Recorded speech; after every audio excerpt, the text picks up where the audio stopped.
So, ang tawag naman dito ay Chung Fan. Dito namin binili ito. Chung Fan. May pila dito araw-araw. Ang sabi sa akin ay 3,000 na plato raw ang nabibenta nila every day. Tapos itong stall na to, ilang years na silang nabibigyan ng Michelin Bib Gourmand. Chung Fan. Ang ibig sabihin ng chung ay intestine.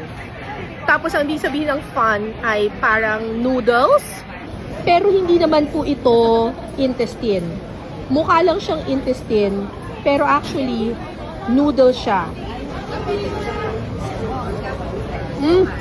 Ang sarap!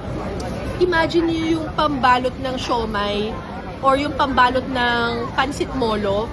Tapos, ang ginawa nila, binilog-bilog nila siya para maging noodles. Tapos yung sauce niya, yun yung panalo.